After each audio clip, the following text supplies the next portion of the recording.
What's up and welcome back. I'm John Stark from MacMovieGuy.com, your favorite blind film critic, and today we're going to talk about The Peacemaker, Season 2, Episode 1. I'm adding this to my recap list. We'll see if anybody cares.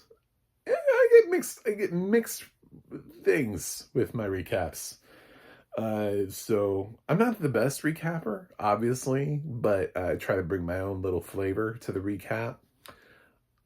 Lifestyle, whatever we do here. I liked season 1 of The Peacemaker, and obviously spoilers because, well, uh, it's a recap. Uh, I don't know why,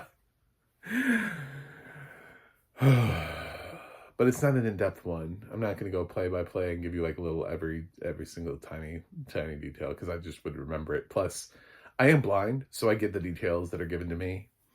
Um, you know, as best as I can. Audio description by Zoo Digital. Liked it, loved it. Didn't memorize the names for writer or narrator yet. I'll work on that. Even though I recognize the name of narrator, I don't want to say the wrong one because I think I'm only like 50% certain, which is not a high enough probability. Sometimes I throw out a name when I'm at least like 80%, I'm like 50 that I remembered it. But it is Zoo Digital, and Zoo has done some pretty solid work for uh, HBO Max titles.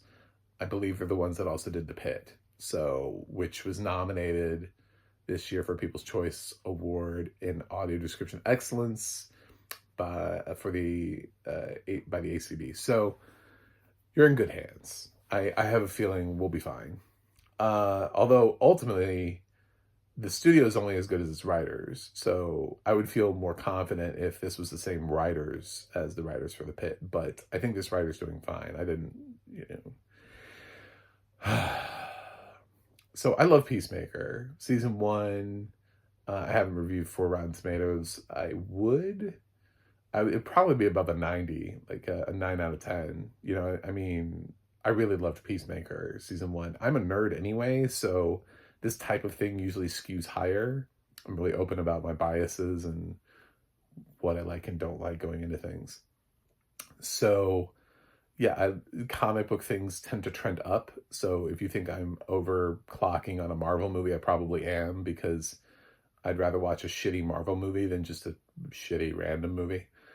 Um, with maybe like one exception. uh, and that's we get to Peacemaker, and I got to be honest, watch season 1 again. If I had known, so it's gonna be hard because I do wish I had watched season 1 again, and I jumped into season 2. And they do start off with like a sort of a creative way of trying to recap what happened last season. It wasn't enough.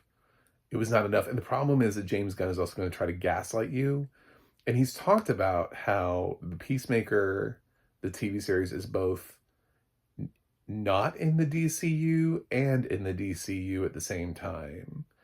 So he's playing with this, like he definitely wants to keep John Cena's Peacemaker, just like that character, that person around. But there's things in season 1 that happen that are not part of his new world order, and he's trying to write his way around them. So he's retconning some things out. He's opened up the possibility of a multiverse so he can just sort of shove Peacemaker into a new universe and see if that fixes things.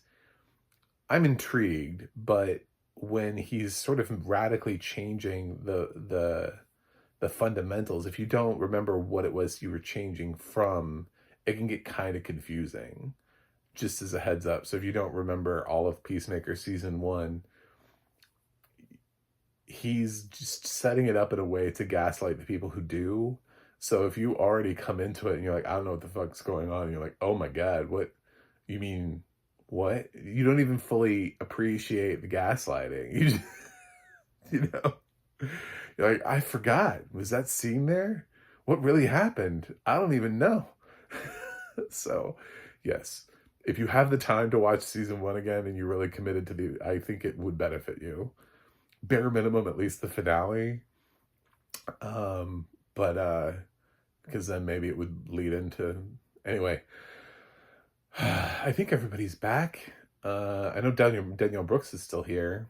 There's a crazy ass opening sequence that they have, title sequence, where they do the dancing stuff again, spinning around and um, trying to top themselves from last season. It's funny, it's amusing. So, um,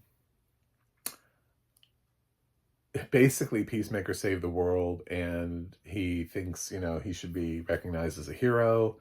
He should be able to join Justice League, except for the fact it's not Justice League anymore. It's this Justice Gang that was in Superman. So all the people who were from Zack Snyder's universe who would have appeared to recruit Peacemaker before are gone. And now it's Nathan Fillion and his ragtag misfits who feel like they're temporary stand-ins for whatever. Yeah, so Nathan Fillion's in this episode, as are like Hawk Girl and the others, whoever else was in Superman, which is why James Gunn put Superman on VOD right before this dropped, was so that people could watch Superman so they understood what the hell was going on. Because if you haven't seen Superman, then you don't know where these characters came from, because they're taking the place of the other characters from Zack Snyder's universe as if that was how it always was. That's the gaslighting. So he goes in for an interview to try to be a part of the Justice Society, and they just kind of make fun of him the whole time.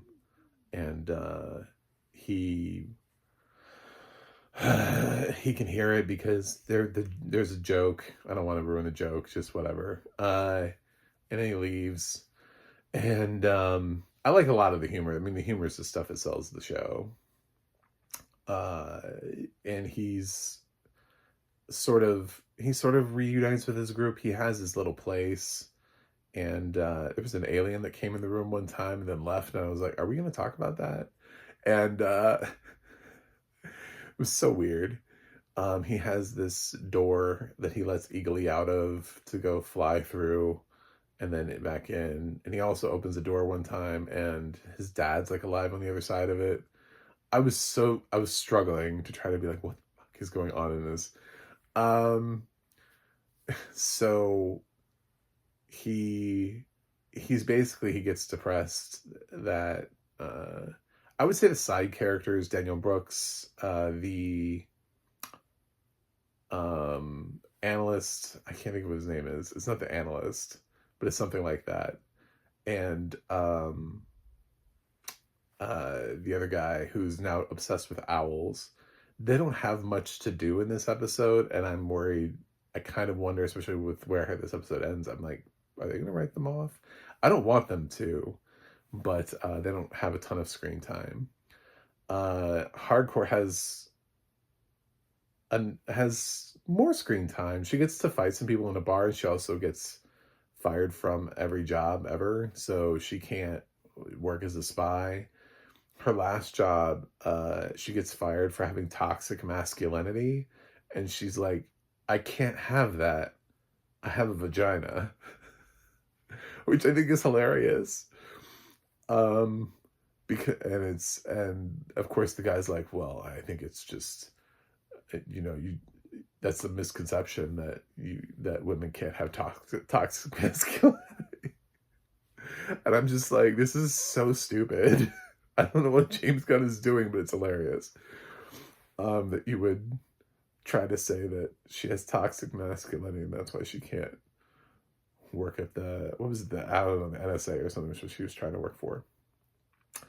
Anyway, so she laments her thing. She's got bills to pay and she can't pay them. She can't work anywhere. Then goes and beats up a whole bunch of people in a bar. That's her whole storyline for the episode, which is funny because in the last on Peacemaker thing, there's a cut of Chris sitting by her bedside while she's like injured and recovering. And we don't really get that. She just kind of like wakes up and she's fine. So she's like, she's good. I mean, she doesn't even wake up. We just see her and she's back to her old ways again. So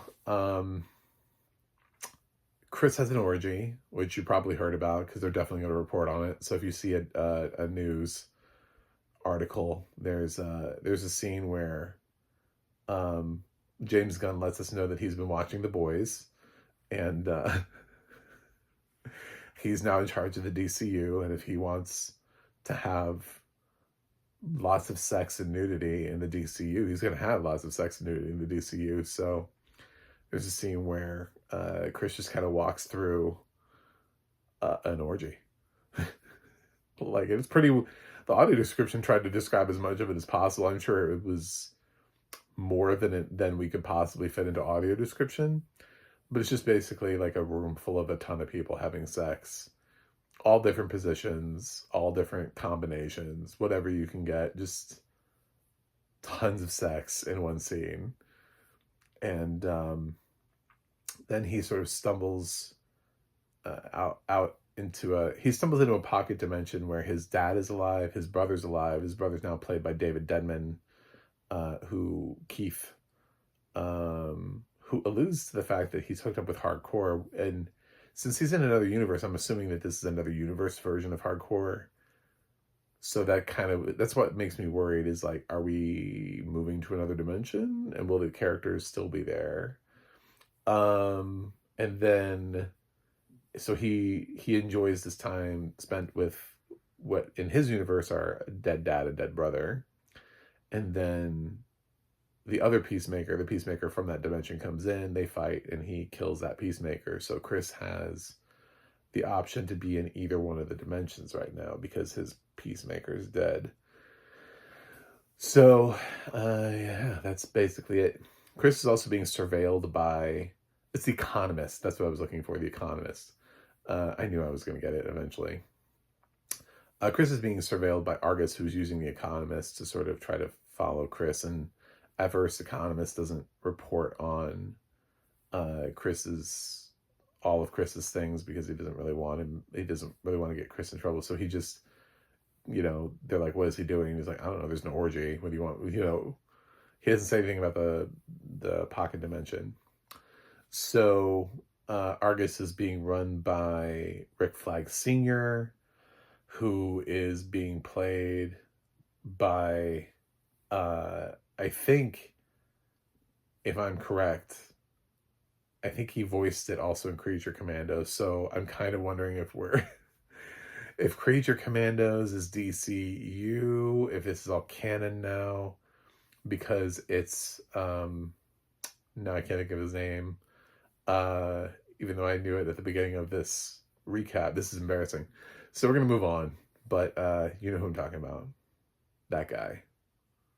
It's that guy. Yeah. And Chris can do either dimension. I don't know. The thing is, I feel like I watched a great episode of television. I just didn't fully understand it. And part of that was Peacemaker was a couple of years ago. And the other half of it is that James Gunn is trying to draw a line in the sand and say, this is in and this is out. And he's doing that in the middle of a show. So that's what I was saying. Like, if you don't remember season 1 very well, which I realize I don't, as well as I thought.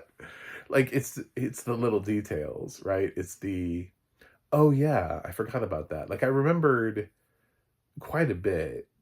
There was a lot that he was saying in the recap. Like, I remember about his dad dying, and I remembered all the characters, not necessarily their names, but I remembered them all existing. There wasn't anybody who I was like, oh, that's a new character that didn't exist. They didn't try to like retcon and put in a character that wasn't there before. They didn't do a Dawn. But yeah, I think it would help if you had the time to watch the previous season. So anyway, I did. I like the audio description. I think the orgy sequence just pretty much sealed the deal for me on on is this audio description nail? Oh yeah, yes, it's nailing the people getting nailed. So we are in full capacity. Also, the opening credits sequence was done really well. So that was fun. And I enjoyed Frank Grillo. It's Frank Grillo is playing Rick Flag Sr. I knew it would come to me eventually. Jesus. Anyway, so yes. I don't now I just sort of give you like an idea of where I'm headed because for some of these shows now that I'm tomato meter, I will review the whole season when it's done. Uh I I would say it's trending above a 9. There's a little bit of discombobulation in the beginning because of how James Gunn is approaching it. So I would say 9 right now, but I have a feeling if the direction continues to go up like it used to be, I could go as high as a 9.5. I think it's probably going to be between a 9 and 9.5. I don't want to say it's going to be like the kind of like defining television moment for me that I would put it in the almost perfect range, like some seasons of television that have just been like epic beyond all recognition. But yeah, it's Peacemaker is definitely one of my favorite shows. I was really excited that this was getting to continue and we get more of it. So I will continue to recap, even if only one of you watches. So thanks for watching, thanks for subscribing, and I will see you guys on the other side.